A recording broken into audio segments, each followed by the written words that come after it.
সহজ টেকনিকে job math. প্রশ্নে লেখা আছে 2 পাওয়ার x প্লাস 2 পাওয়ার 1 মাইনাস x ইকুয়াল 3 হলে x এর মান কত। 38তম বিসিএসের একটি ম্যাথ ছিল এটি। আমরা সহজে সমাধান করতে পারি। 2 পাওয়ার x প্লাস এই 2 পাওয়ার 1 মাইনাস x 2 পাওয়ার একবার 1 বসালাম, 2 পাওয়ার একবার মাইনাস x দিলাম ইকুয়াল 3।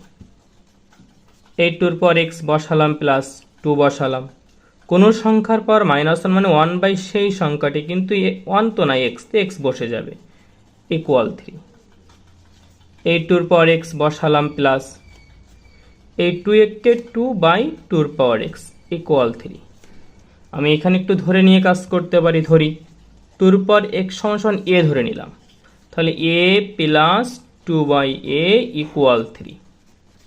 লসাগু করলে হয় a square plus 2 equal 3 equal দিলাম a square plus 2 equal 3a বা a স্কয়ার প্লাস 3 আসলে মাইনাস 3a প্লাস 2 ইকুয়াল 0।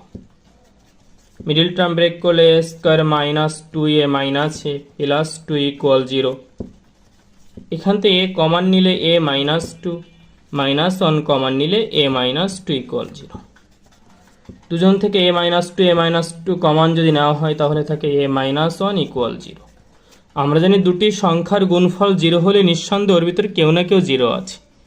তাহলে হয় আর অথবা দিয়ে করি, হয় a মাইনাস 2 ইকুয়াল 0 অথবা a মাইনাস 1 ইকুয়াল 0।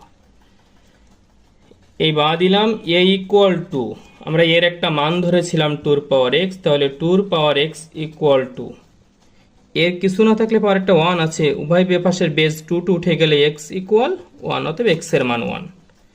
আর এখানে ছিল a ইকুয়াল -1 গেলে +1, এর মান 2 পাওয়ার x। কোন সংখ্যার পাওয়ার 0 মানে 1, যেহেতু 2 কে উঠাতে হবে 2 পাওয়ার 0 দিলে হলো x ইকুয়াল 0, অতএব x এর মান 1 আর 0।